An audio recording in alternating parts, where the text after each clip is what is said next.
निकल गई थी। सुबह के 5 बज रहे हैं एंड आप देख सकते हैं कि मेरी आंखें कितनी ज़्यादा मतलब नींद में थी, इतनी मुझे नींद आ रही थी जिसकी पूरी उसकी जो प्लास्टिक थी वो हिल रही थी। एंड पान का काउंटर एंड इसके बाद हम लोग जाएंगे घर। तो मुझे खाना था मीठा पान जो सो गाइज मैं कर रही हूँ एंजॉय अपना मीठा। कपड़े जो डिजाइन हो रहे हैं शादियों के वो उनकी अरीशा पो करिए कि अनाया क्या क्या पहनेंगी। उपटन से लेकर रिसेप्शन तक सारे ही कपड़े अरीशा ने ही डिजाइन किए अनाया के। सो गाइज फाइनली इंतजार हो गया है खत्म, जाना है घर, करना है शादी को एंजॉय। तो आ गई हूँ सीधे एयरपोर्ट। मैं आकिब एंड अनाया के टिकट हुए थे बरेली जाने के लिए, लेकिन अनाया की हो गई बीच में तबीयत खराब, जिसकी वजह से आतिफ ने एक दिन पहले अपने टिकट किए क्योंकि उनको लग रहा था कि हम लोग अनाया को नहीं संभाल पाएंगे। और ऐसा है भी क्योंकि जब अनाया की तबीयत खराब होती है तो उसको सिर्फ और सिर्फ डैडू चाहिए होते हैं। तो बस इसी तरह से आतिफ ने एक दिन पहले टिकट बुक कर दिया एंड अब हम लोग जाएंगे घर। मैं बहुत ज़्यादा टेंशन में थी कि अनाया की जो तबीयत है वो ख़राब नहीं हो, क्योंकि उसको बहुत ज़्यादा ठंड लग रही थी और फीवर बहुत तेज था। एंड अब हम आ गए अपनी सीट पर। बहुत ज़्यादा थकान हो रही थी क्योंकि 2 रातों से सोई नहीं थी। अनाया की तबीयत ख़राब थी तो रात में ही बच्चों की तबीयत ख़राब होती है, आप सभी को पता होगा। तो बस पूरी रातें जो थी वो जागते हुए निकल गई थी। सुबह के 5 बज रहे हैं एंड हमारी फ्लाइट थी सुबह 5 बजे की। तो हम लोग 3 बजे घर से निकल गए थे, तो बिल्कुल भी नींद पूरी नहीं हुई थी। यहाँ पर अनाया आतिफ की मस्ती चल रही थी। अभी अनाया ठीक है क्योंकि अनाया को रिसेंटली हमने दवाई दे रखी थी तो उसका थोड़ा सा असर रहता है। वैसे उसको हर 6 घंटे में फीवर चल रहा था। तो यहाँ पर अनाया को बस हम लोग ये सोच रहे थे कि अच्छे से वो बरेली पहुंच जाए एंड वहाँ पर तो फिर कोई टेंशन नहीं है, वो तो वायरल जो है वो टाइम लेता ही है। तो यहाँ पर जो मैंने विंडो में से देखा तो क्या था ना, एकदम मून मेरे जो था बिल्कुल सामने था जब हम लोग प्लेन में थे। तो मुझे ये चीज़ बड़ी अच्छी लगी। एंड यहाँ पर अनाया की जो फेवरेट बुक्स थी हम लोग साथ में लेकर आए थे क्योंकि अनाया को वो कभी भी चाहिए होती है। तो ये बुक्स जो है वो मैं हमेशा अपने बैग में रखती हूँ कि अनाया को एनिमल्स, जब से वो जू देख कर आई है उसको एनिमल्स का इतना क्रेज़ हो गया है, चाहे वो टीवी हो या बुक हो, वो बहुत अट्रैक्ट हो जाती है एनिमल्स को देखकर। तो यहाँ पर मैं उसकी फेवरेट बुक लेकर आई थी जिससे वो थोड़ी सी अपनी मस्ती कर सके, अपना एंजॉय कर सके, क्योंकि वो बहुत ज़्यादा 2 दिन से परेशान थी, बिल्कुल भी उठी नहीं थी बेड से, बस सोना बस और आराम कर रही थी क्योंकि उसको बहुत ज़्यादा फीवर था।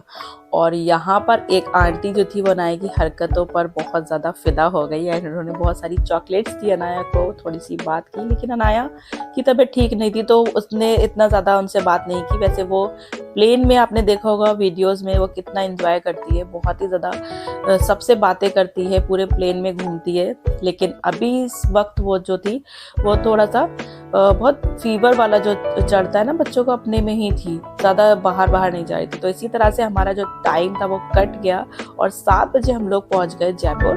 तो ये रहा डे टाइम की वीडियो।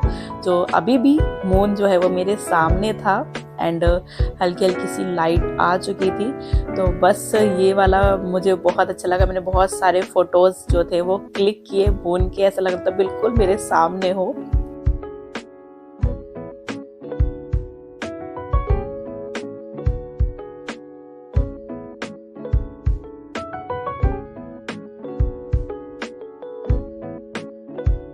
एंड आप देख सकते हैं कि मेरी आंखें कितनी ज़्यादा मतलब नींद में थी, इतनी मुझे नींद आ रही थी जिसकी कोई हद नहीं है। और मेरा बस मन था कि मैं बस जल्दी से बरेली पहुंचूँ, अनाया को माँ को दूँ और मैं बहुत सारा सोऊं। तो फाइनली हम लोग जयपुर आ गए हैं। जयपुर का एयरपोर्ट पे मैं फर्स्ट टाइम आई हूँ एंड यहाँ पर आतिफ ने मेरे और आकिब के लिए सोचा था कि अनाया साथ में होगी तो हम थोड़ा सा छोटा एयरपोर्ट हम लोग ले, क्योंकि जो मुंबई एयरपोर्ट है वो काफ़ी बड़ा हो जाता है एंड पहले परेशानी भी हो चुकी थी। मैंने आपको वीडियो में बताई थी कि हम लोग को टर्मिनल जो था वो चेंज करना पड़ा था। तो यहाँ पर मैं लाउंज में जो था 2 घंटे का रेस्ट था तो हम लोग लाउंज में आ गए थे एंड यहाँ पर अनाया को फीवर फिर से चढ़ गया था। तो फिर बस मेरा मन नहीं हो रहा था, मैंने थोड़ा सा खाया था। एंड उसके बाद क्या था कि हम लोगों को फ्लाइट, आप देखिएगा कि जयपुर से बरेली की फ़्लाइट इतनी ज़्यादा, बस मैं क्या ही बताऊँ, अजीबोगरीब थी। टेप से जुड़ी हुई थी, लिटरली टेप से जुड़ी थी। देखिए ये वाला जो आतिफ ने रिकॉर्ड किया, ये प्लास्टिक जो था वो टेप से जुड़ा हुआ था। इसकी विंडो का कवर देखिए, विंडो देखिए कैसे फटी हुई, टूटी फूटी। मैं इतना ज़्यादा डर रही थी कि आतिफ ये प्लेन चलेगा पक्का।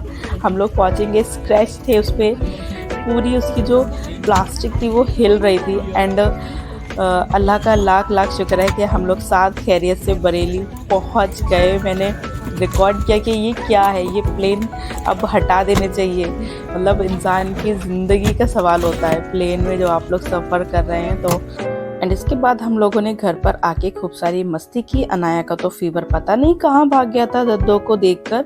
बस अनाया तो डांस करने में, खेलने में लग गई थी। माशाल्लाह अनाया को मतलब बहुत अच्छा लगता है, और वो अपना फीवर, अपना जो भी था सब कुछ भूल गई थी। अलग अलग तरह की हरकतें करके दिखा रही थी माँ को।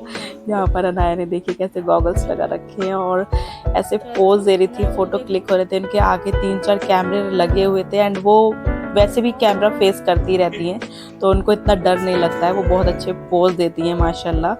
और बस सबके कैमरे स्टार्ट हो जाते हैं जब अनाया अपने पोज देने स्टार्ट करती हैं। तो यहाँ माँ, पापा, मैं और आकिब सब लोग रिकॉर्ड कर रहे थे अनाया को कि अनाया क्या लग रही है माशाल्लाह। तो इसके बाद हम लोगों ने देखा कि पापा ने हमारे लिए, शादी इतनी ज़्यादा है तो उन्होंने फेशियल किट मंगाई थी। एंड उसी दिन मैं शाम को गई थी खूब सारी शॉपिंग करने के लिए, क्योंकि अनाया का भी सब कुछ रह गया था। एक भी फंक्शन के कपड़े नहीं बने थे। तो यहाँ मैं अनाया की शॉपिंग कर रही हूँ। मेरी और आतिफ की तो ऑलमोस्ट हो ही चुकी थी। एंड गाइज उसी दिन मुझे मिला एक फंक्शन जो मैं हैदराबाद में बहुत ज़्यादा मिस करती हूँ। यहाँ का खाना, यहाँ के मतलब फैमिली के साथ जाना, एंजॉय करना, ये सब मैं बहुत मिस करती हूँ हैदराबाद में। तो मुझे ये फंक्शन नहीं छोड़ना था। थकान कितनी भी हो, थकान को एक साइड रख कर के रात में मैं आराम कर लूँगी। मैं निकल गई अपनी शादी अटेंड करने के लिए। शादी नहीं, सॉरी, अकीका था। एंड यहाँ पर 2 बच्चों का अकीका था जो यहाँ स्टेज पर आपको दिख रहे होंगे। एंड मैंने, भूपी ने और अरीशा ने खूब बढ़िया बढ़िया से प्लेट लगा के और खूब अच्छे से खाना खाया। एंड माँ जो थी वो अनाया को पकड़ी हुई थी, क्योंकि अनाया को तो वैसे भी उसकी तबीयत खराब थी तो सो गई थी, लेकिन हाँ माँ की गोदी में थी। एंड यहाँ पर हम लोगों ने खूब बढ़िया से प्लेट लगाई, एंजॉय किया। अरीशा और मैंने तो बहुत सारा एंजॉय किया, बहुत सारे फोटोज क्लिक किए। एंड लास्ट में हम लोगों ने खाया पान। तो आप लोग वीडियो को एंजॉय कीजिए एंड देखिए हम लोगों ने क्या क्या मस्त। एंड इसी के साथ एक और इन्फॉर्मेशन देती हूँ कि अनाया के कपड़े जो डिजाइन हो रहे हैं शादियों के, वो उनकी अरीशा पो करिए कि अनाया क्या क्या पहनेंगी। उपटन से लेकर रिसेप्शन तक सारे ही कपड़े अरीशा ने ही डिजाइन किए अनाया के। एंड गाइस शादियों की वीडियो बिल्कुल भी मिस मत कीजिएगा, तो चैनल को सब्सक्राइब कर लीजिए। वीडियो यहाँ तक अगर आपने कंटिन्यू देख लिया तो वीडियो को लाइक जरूर कर दीजिएगा। एंड नीचे कमेंट सेक्शन में मुझे जरूर बताइएगा कि मेरे व्लॉग आपको कैसे लगते हैं। एंड जैसे कि मैंने आपको पहले भी बताया था कि जब मैंने शॉपिंग करना स्टार्ट की थी कि बहुत सारी शादियां हैं एंड मैं सबकी वीडियो आप सबके साथ शेयर करूंगी जितनी मुझसे हो सकेगी। एंड क्योंकि बैक टू बैक शादी है तो हो सकता है एक आध वीडियो मिस भी हो सकती है, लेकिन मैं पूरी कोशिश करूंगी आपको सबके साथ, अपनी यूट्यूब फैमिली के साथ, अपने फंक्शंस जो मैंने अटेंड किए हैं वो आप सबके साथ शेयर करूँ। गाइज मुझे बहुत अच्छा लगता है जब मैं अपनी यूट्यूब फैमिली के लिए वीडियो बनाती हूँ एंड आप लोग इतना ज़्यादा प्यार देते हो उसको, तो मुझे बहुत खुशी होती है। एंड इसके बाद फंक्शन की हो गई थी एंडिंग। मैंने लिया यहाँ मोहितो, यस, चूँकि मोजितो लिखा जाता है लेकिन पढ़ा मोहितो जाता है, तो यहाँ पर मैंने अपना फेवरेट ड्रिंक ली मोहितो। एंड उसके बाद हम लोग गए घर एंड मैंने बहुत सारा आराम किया क्योंकि अब मेरी बिल्कुल भी हिम्मत नहीं थी कि मैं थोड़ा भी खड़ी भी हो सकूँ। एंड इसके बाद आ गए थे अनाया के दादू अनाया को लेने के लिए कि अनाया को फीवर है तो मैं उसको गोदी में ले लेता हूँ, घर ले जाता हूँ और आप लोग फंक्शन अटेंड कर लो, अच्छे से खाना खा लो। तो पापा जो थे वो अनाया को बाहर घुमाने के लिए ले गए थे। अनाया घर जाने के मूड में नहीं थी, उसको थोड़ा सा एंजॉय करना था, तो पापा उसको बाहर घुमाने के लिए ले गए थे। एंड उसके बाद हम लोगों ने बहुत ही डिलीशियस जो खाना था वो एंजॉय किया। एंड इस फंक्शन में मैं मिली बहुत सारे नए नए लोगों से जिनसे मैं नहीं मिल पाती हूँ, क्योंकि हैदराबाद में मैं रहती हूँ, ज़्यादातर फंक्शन जो है वो मेरे निकल जाते हैं, अटेंड नहीं कर पाती हूँ। तो इसी वजह से मैं कोई भी फंक्शन मिस नहीं करना चाहती हूँ, जिससे मैं लोगों से जो इंट्रैक्शन होता है वो मेरा बहुत ज़्यादा कम होता है। तो बस फिर मैंने थोड़ी सी वीडियो रिकॉर्ड की कि मतलब क्या क्या था, बहुत सारी अच्छी अच्छी चीज़ें थी जो मुझे बहुत पसंद है। तो इसके बाद हम लोग जा रहे हैं पान खाने के लिए, जो कि अरीशा, मुझे एंड फौजिया भूपी, हम लोगों को तीनों को खाना था। एंड माँ ने कहा कि हमारे लिए भी लेकर आना, तो बस हम चार पान लगवाने के लिए हम लोग निकल गए। ये रहा पान का काउंटर। एंड इसके बाद हम लोग जाएंगे घर। तो मुझे खाना था मीठा पान जो शादियों में बहुत ज़्यादा अच्छा लगता है। आप सब इस चीज़ से रिलेट कर सकते हैं। तो यहाँ पर मुझे मिल गया है पान एंड अब मैं करूँगी इंजॉय अपने पान को। आप लोग वीडियो को इंजॉय कीजिए एंड गाइस वीडियो को लाइक ज़रूर कर दीजिएगा। चैनल पर न्यू है तो सब्सक्राइब कर दीजिएगा। ऐसी प्यारी प्यारी और इंटरेस्टिंग वीडियो आप सबके साथ शेयर करती रहूंगी। तो यहाँ पर हम लोगों ने बहुत सारी मस्ती की जैसा कि आपने वीडियो में देखा। तो मिलती हूँ नेक्स्ट वीडियो में, तब तक के लिए बाय बाय, टेक केयर, अल्लाह हाफिज। अब मैं एंजॉय करने वाली हूँ अपना मीठा पान। सो गाइज मैं कर रही हूँ एंजॉय अपना मीठा पान। आई होप आप लोग को ये वीडियो पसंद आई होगी। वीडियो पसंद आने पे आपको पता है लाइक शेयर एंड सब्सक्राइब कर लीजिएगा चैनल को। मिलती हूँ नेक्स्ट वीडियो में, इसी तरह से वीडियोस लाती रहूंगी। तब तक के लिए बाय बाय, टेक केयर, अल्लाह हाफिज।